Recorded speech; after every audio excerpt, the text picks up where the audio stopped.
কমে যাওয়ার ফলে, শূন্য পদ বেড়ে যাওয়ার ফলে যেভাবে 16 ঘন্টা 18 ঘন্টা এক একটা পুলিশ ডিউটি করছে, আমাদের খুব খারাপ লাগছে। তারা আমাদের পরিবারের একজন সদস্য, তাই আওয়াজ তুলতে হবে, মাননীয়কে স্মরণ করিয়ে দিতে হবে। 2011 সালের আগে মাননীয় অনেক বড় বড় অনেক ডায়লগ তিনি ডেলিভার করেছিলেন, অনেক ডায়লগ তিনি বলেছিলেন। তার মধ্যে একটা ডায়লগ ছিল যে রাজ্য সরকার কেন্দ্রীয় সময় নিয়ে নিতে পারে না, তার নাকি রাজ্য চালাবার ক্ষমতা নয়, তার রাজ্য চালাবার তিনি অযোগ্য, এই ধরনের কথা বলেছিলেন। তো আজকের দিনে দাঁড়িয়ে বলি, যেখানে কেন্দ্রের প্রায় দিয়ে 46%, সেখানে এখানে সেই ক্ষেত্রে আমাদের রাজ্যে মাত্র 6% দিয়ে কেন? যদিও কদিন আগে 4% ঘোষণা করেছে। আওয়াজ আমাদেরকে তুলতে হবে। অবিলম্বে পুলিশ ও সরকারি কর্মচারীদের ডিএর ব্যবস্থার সাথে সাথে আমরা নিত্য প্রয়োজনীয় যে জিনিসপত্রগুলো কিনি তার দামও নিয়ন্ত্রণ করতে হবে। এই আওয়াজ আমাদেরকে তুলতে হবে। শুধুমাত্র রক্তদান শিবির করলাম, জাতীয় কৃষক দিবস উদযাপন করলাম, অ্যাম্বুলেন্স উদ্বোধন করলাম, এটা সমাধান নয়, এটা বিরোধীদের কাজ নয়। হ্যাঁ, জাতীয় কিষাণ দিবস উদযাপন করবো, বিরোধীদের কাজ। আমি মনে করি অ্যাম্বুলেন্স উদ্বোধন করা বিরোধীদের কাজ নয়, রক্তদান শিবির করা বিরোধীদের কাজ নয়। এটা শাসকের দায়িত্ব, ফান্ডামেন্টাল রাইটস এর মধ্যে পড়ে। আপনি নাগরিক, আপনার অধিকার হচ্ছে শাসক আপনাকে স্বাস্থ্য পরিষেবা দেবে। কেন বেসরকারি সংস্থাগুলোকে, আমাদের মতো যারা অপোজিশনের পার্টি করছি, অনেক ক্লাব অনেক এনজিওকে কেন অ্যাম্বুলেন্স পরিষেবা দিতে হচ্ছে? অ্যাম্বুলেন্স পরিষেবা দেওয়ার দরকার তো সরকারের। সে ব্যর্থ হয়েছে। আপনার ভোট চেয়েছে, ভোট নেওয়ার সময় অনেক মিষ্টি মিষ্টি কথা বলেছে, ভোট মিটে গিয়েছে, দায়িত্ব সে পালন করছে না, ফলে আমাদেরকে করতে হচ্ছে। যারা আজকে অ্যাম্বুলেন্স পরিষেবার জন্য আমাদেরকে সহযোগিতা করেছেন তাদের প্রত্যেককে ধন্যবাদ জানাই। কিন্তু মায়েরা যারা আছেন, আওয়াজ তুলতে হবে আপনাদের সর্বপ্রথম।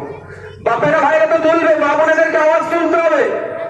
500,000 আপনাদের হাতে দিচ্ছে, বিয়ের পরিবর্তে আপনাদের কাছ থেকে কি কি কেড়ে নিচ্ছে একটু শুনবেন?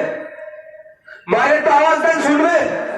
যারা যে মায়েরা শুনতে চায় একটু হাত তুলুন তো। সব মায়েরাই শুনতে চাইছেন যে 500 দিয়ে এর পরিবর্তে কি কাটছে আপনাদের কাছ থেকে, কি কেড়ে নিচ্ছে। এটা একটা এটা কি স্কুল আছে, জুনিয়র হাই স্কুল। এখানে আপনাদেরই ছেলে মেয়েরা পড়া করে। এরকম হাজার হাজার মানুষ এখানে এসে দাঁড়িয়েছেন, আমাদেরকে শক্তি যোগাচ্ছেন। গণতন্ত্র রক্ষার লড়াইয়ে আমরা যাতে আরো এগিয়ে যেতে পারি, আপনারা আমাদের পাশে থাকছেন। ধন্যবাদ জানাই আজকের এই এখানে এসে আমাদের অঞ্চল কমিটিকে, যাদের প্রচেষ্টায়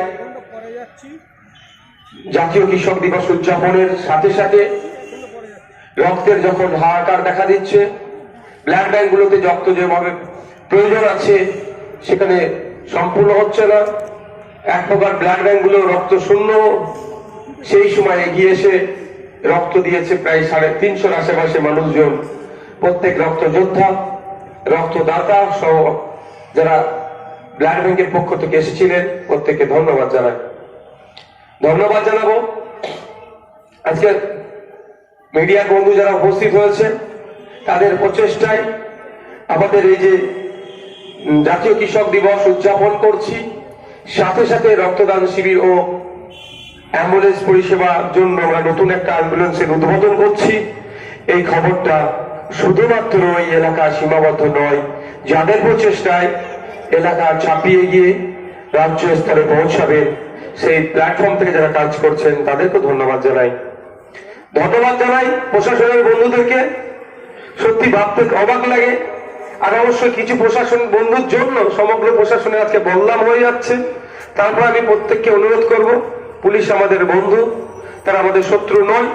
যারা পুলিশ কোডের বাইরে গিয়ে কাজ করছে তাদের আমরা বিরোধিতা করি, কিন্তু ওই সমস্ত প্রশাসন বন্ধুদেরকে আমরা স্যালুট জানাই, তাদের পাশে থাকি, যাদের অক্লান্ত পরিশ্রমে প্রচেষ্টায় যারা আজকের ডেটে তাদের হকের ডিএ না পাওয়ার পরেও 16 ঘন্টা 18 ঘন্টা করে ডিউটি করে আমাদেরকে নিরাপত্তা প্রদান করছেন, তাদেরকেও ধন্যবাদ জানাই। পুলিশ আমাদের পরিবারের একজন সদস্য। আপনার আমার বাড়ির সন্তানেরাই পুলিশে আছে, আপনার আমার বাড়ির মেয়েরাই পুলিশে ডিউটি করছে, তাদের কথা আমাদের ভাবা দরকার, আমাদের আওয়াজ তোলা দরকার। যে কিভাবে প্রায় 1.5 লক্ষের বেশি শূন্য পদ আছে পুলিশের, স্বচ্ছভাবে সেটা নিয়োগ হোক। একেবারে বেকারত্বের জ্বালায় আমাদের যুব সমাজ জ্বলছে, তার থেকে কিছুটা পরিত্রাণ পেতে পারে, কিছু পরিবার বাঁচতে পারে। ঠিক একই পদে